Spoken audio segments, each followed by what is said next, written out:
아쉽게도 경기는 무승부로 끝났지만 응원했던 우리의 열정은 뜨거웠습니다.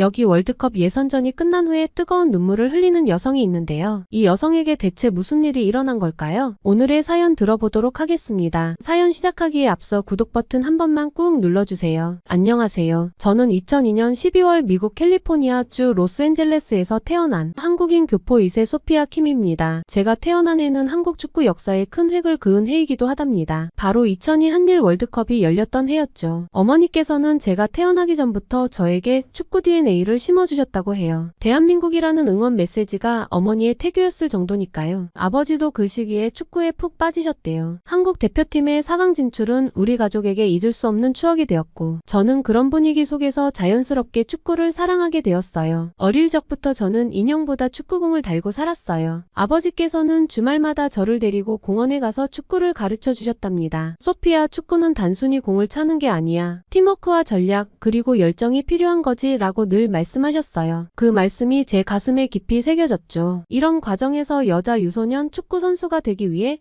열심히 노력했어요. 하지만 현실은 노력하는 것으로만 이루어지지 않더라고요. 미국 아이들의 피지컬에 밀려 결국 선수의 꿈을 포기해야 했어요. 그때의 좌절감은 아직도 생생하지만 축구에 대한 사랑이 없어진 건 아니었죠. 오히려 다른 방향으로 축구를 사랑하는 방법을 찾았다고 할 수 있어요. 고등학교 때는 축구 동아리 활동을 하면서 경기 분석이나 전술 연구에 푹 빠졌어요. 그러다 보니 자연스럽게 대학에서 스포츠 경영학을 전공하게 되었죠. 축구를 직접 뛰지는 못해도 이 분야에서 일할 수 있다는 생각에 설렜어요. 대학 생활 동안 저는 한국 축구에 대한 관심을 놓지 않았어요. 새벽에 일어나 프리미어 리그에서 뛰는 손흥민 선수의 경기를 보는 건 일상이 되었죠. 한국 국가대표팀의 경기가 있을 때면 친구들과 함께 응원하며 열광했어요. 그러면서 자연스럽게 2026년 북중미 월드컵 자원봉사를 꿈꾸게 되었어요. 그러던 중 기회가 찾아왔어요. 한국으로 교환학생을 갈 수 있는 기회였죠. 망설임 없이 지원했고 운 좋게 선발되었어요. 한국에 가면 축구를 더 가까이서 느낄 수 있을 거라는 생각에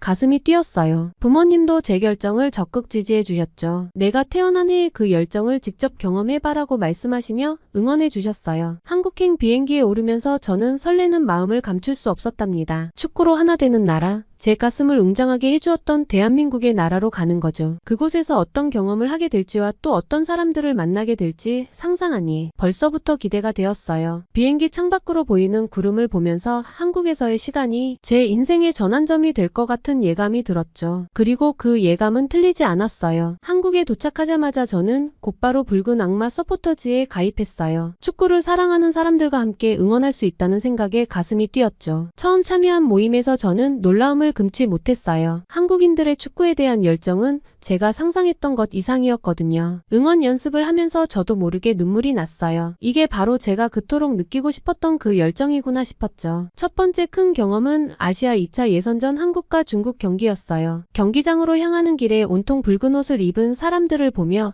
저는 흥분을 감출 수 없었어요. 하지만 경기장에 도착하자 예상치 못한 광경이 펼쳐졌죠. 바로 중국인 응원단 때문이었는데요. 원정 경기에 3,000명의 중국 응원단이 왔는데 그들의 함성 소리에 귀가 멍할 정도였죠. 경기가 시작되고 나서는 중국 관중들의 행동에 충격을 받았어요. 한국 선수들이 공을 잡을 때마다 야유를 보내고 심지어 물병을 던지는 모습도 목격했죠. 특히 손흥민 선수가 공을 잡을 때마다 귀를 찌르는 듯한 야유 소리가 경기장을 가득 채웠어요. 이건 단순한 응원을 넘어선 적대감 그 자체였죠. 중국 관중들의 비매너 행동은 여기서 그치지 않았어요. 한국 선수들이 코너킥을 차려고 할 때마다 플라스틱 병이나 종이컵을 던지는 모습을 봤어요. 이런 행동들이 경기의 흐름을 방해하고 선수들의 안전까지 위협하는 것 같더군요. 그들의 비매너 행동에 저는 경악을 금치 못했어요. 축구는 페어플레이 정신이 중요한 스포츠인데 이런 행동들은 그 정신을 완전히 무시하는 것 같았거든요. 심판이 몇 번이나 경고를 했지만 그들은 아랑곳하지 않았어요. 하지만 그 와중에도 한국 응원단은 흔들리지 않았어요. 오히려 더 큰 소리로 더 열정적으로 응원했죠. 단합된 목소리로 경기를 뛰고 있는 선수들에게 힘을 실어주었어요. 한국의 붉은 악마는 12번째 선수라는 말이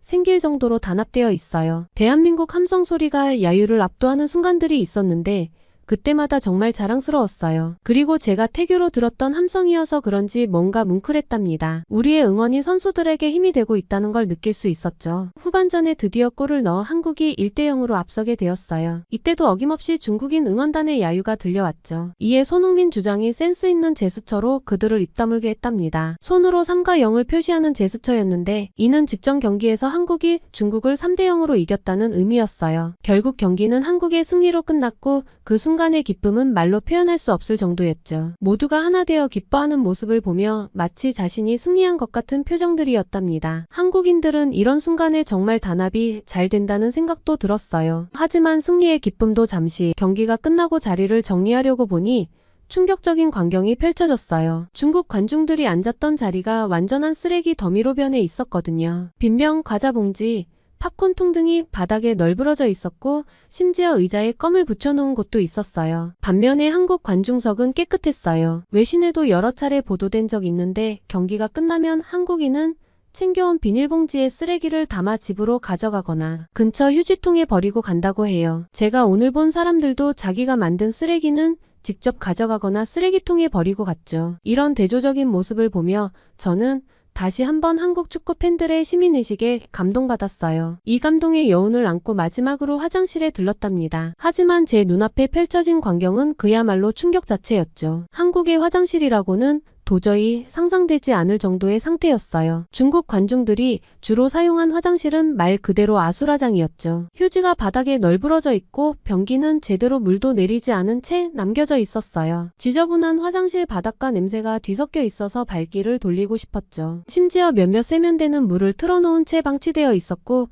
거울에는 지저분한 손자국들이 가득했답니다. 이런 모습들을 보며 저는 깊은 실망감을 느꼈어요. 스포츠 정신은 경기장 안에서만이 아니라 밖에서도 지켜져야 하는 건데 중국인들은 그런 기본적인 예의조차 지키지 않았거든요. 이 경험을 통해 저는 한국 축구의 진정한 모습을 볼 수 있었고 더 깊이 빠져들게 되었죠. 단순히 경기 결과만이 아니라 응원 문화와 시민의식까지 포함해서 한국 축구가 얼마나 성숙해 있는지 깨달았어요. 이런 문화의 일부가 될 수 있다는 것이 자랑스럽고 감사하게 느껴졌습니다. 그 후로 저는 더욱 열심히 서포터즈 활동에 참여했어요. 응원 준비를 위해 밤늦게까지 연습하고 다른 회원들과 친목을 다지며 한국 생활에 더욱 깊이 스며들었죠. 교환학생 프로그램에 참여하는 대학과 서포터즈 활동을 통해 알게 된 사람들과의 친분도 빼놓을 수 없답니다. 교환학생 프로그램은 제게 많은 것을 경험하게 해주었어요. 대학 생활은 제게 새로운 세상을 열어주었죠. 처음에는 약간의 언어의 장벽 때문에 어려움을 겪었지만 한국인 학생들의 따뜻한 환대 덕분에 빠르게 적응할 수 있었어요. 부모님은 평소 제게 한국어를 가르쳐 주셨지만 제 한국어는 완벽하지 않았거든요. 특히 기억에 남는 건 한국어 버디 프로그램이에요. 저와 짝이 된 민지는 제게 한국어를, 저는 그녀에게 영어를 가르쳐 주었죠. 우리는 수업이 끝나면 자주 학교 근처 카페에 가서 서로의 언어와 문화에 대해 이야기를 나눴어요. 이런 시간들을 통해 저는 한국어 실력을 크게 향상시킬 수 있었고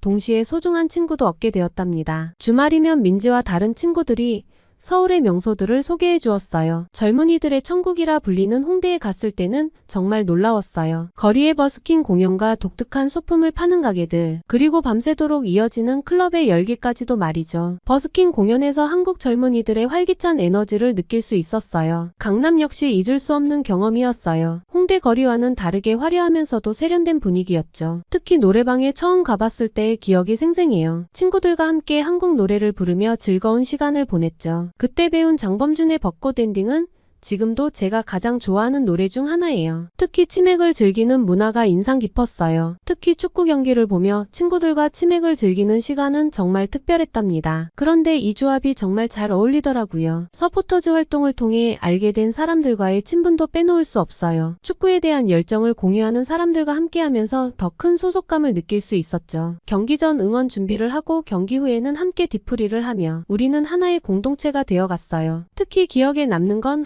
월드컵 예선전을 앞두고 했던 대규모 응원 연습이에요. 수백 명의 서포터즈들이 모여 응원가를 연습하고 안무를 맞추는 모습은 정말 장관이었죠. 그때 느낀 일체감과 열정은 지금도 잊을 수 없어요. 마치 하나가 된 느낌이랄까요? 이런 경험들을 통해 저는 점점 한국 문화에 녹아들어갔어요. 처음에는 낯설게만 느껴졌던 것들이 이제는 친숙하고 소중하게 느껴졌죠. 대화도 자연스러워졌고 한국식 예의범절도 익숙해졌답니다. 그리고 무엇보다 제 정체성에 대해 다시 생각하게 되었어요. 한국계 미국인으로서 두 문화 사이에서 균형을 찾아가고 있었죠. 이렇게 만들어진 소중한 인연들과 경험들은 제 인생의 큰 자산이 되었어요. 앞으로도 이 소중한 인연들을 계속 이어나가고 한국과의 연결고리를 더욱 강화해 나가고 싶어요. 미국에서 태어나고 자랐지만 이곳 한국에서 저는 더 큰 소속감을 느꼈죠. 드디어 9월 5일 한국의 북중미 월드컵 3차전 예선 경기가 시작되는 날이에요. 한국과 팔레스타인의 3차 예선전이 있는 날이죠. 이 날을 위해 저는 몇 주 동안 준비해 왔어요. 응원 도구를 만들고 노래를 연습하고 심지어 응원 안무까지 익혔죠. 그런데 경기장으로 향하는 길에 저는 묘한 긴장감을 느꼈어요. 월드컵 예선 3차전을 얼마 남기지 않고 축구협회에서 감독을 새로 선임했는데 새로 부임한 국가대표팀 감독에 대한 여론도 좋지 않은 상황이에요. 축구대표팀 감독 선임 과정에서 수많은 잡음이 있었죠. 해외 명장들의 구애에도 불구하고 과거 실패 경험이 있는 홍명보 감독에게 키를 맡겼다는 점에서 대한축구협회를 향한 여론의 시선은 곱지 않았어요. 그래서 이번 경기를 예의주시하는 국민들이 많다고 해요. 홍명보 감독이 실패를 통해 배웠다며 달라진 모습을 예고한 점과 캡틴 손흥민이 배의 선장에 친절할 필요는 없다며 논란을 키우지 않으려는 모습도 있었죠. 이런 부정적인 분위기를 뒤엎을 수 있는 방법은 화끈한 승리를 보여주는 일뿐이겠죠. 그래서 저희 붉은 악마 서포터즈의 어깨도 덩달아 무겁답니다. 경기장에 도착하자 그 열기가 저를 압도했어요. 수많은 붉은 악마들이 하나 되어 응원을 시작했죠. 대한민국이라는 함성이 울려 퍼질 때마다 저는 전율을 느꼈어요. 이게 바로 제가 꿈꿔왔던 그 순간이구나 싶었죠. 외국인들의 시선에는 이렇게 단체로 구호를 맞춰서 응원하는 모습이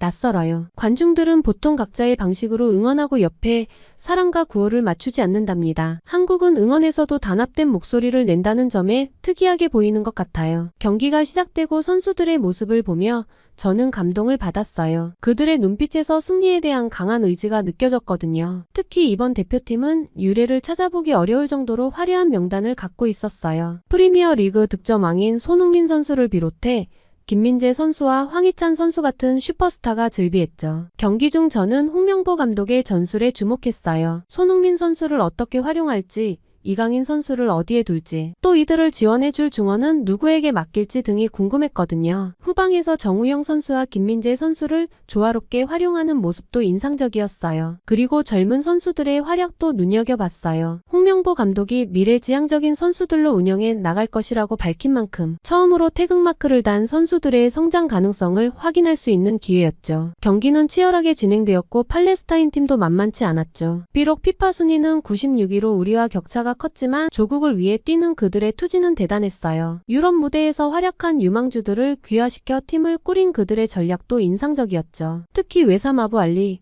오마르 파라이, 무스타파 제이단 같은 선수들은 각각 덴마크와 스웨덴의 연령별 대표팀을 거친 실력자들이었어요. 팔레스타인 자체의 국가 상황으로 경기 준비를 제대로 하지 못했지만 국민들에게 희망을 줘야 한다는 목표를 가지고 포기하지 않는 모습을 보여줬답니다. 붉은 악마와 관중의 열띤 응원에도 경기는 쉽게 풀리지 않았어요. 해외에서 직전까지 경기에 임하고 온 한국 선수들의 컨디션이 좋아 보이지 않았죠. 그리고 팔레스타인 선수들이 손흥민 선수를 집중마크하는 바람에 유효 슈팅이 거의 나오지 않았답니다. 경기는 답답하게 흐르다가 결국 무승부로 마무리되었어요. 기대와 다른 결과가 나와서 관중석에는 순간 정적이 흐르기도 했어요. 경기가 끝나고 선수들이 관중석으로 와서 인사할 때 저는 눈물을 참을 수 없었어요. 저도 많이 속상했는데 선수들은 오죽하겠나 싶었죠. 경기가 끝나고 평소와 같이 뒷정리를 하기 시작했어요. 이번 경기에서 관중석 응원단은 대부분이 한국인이라 그런지 쓰레기가 거의 나오지 않았답니다. 지난 6월 중국과의 경기 이후 뒷정리할 때와는 너무도 달랐어요. 수많은 사람들이 경기가 끝난 이후 차례로 경기장을 나섰고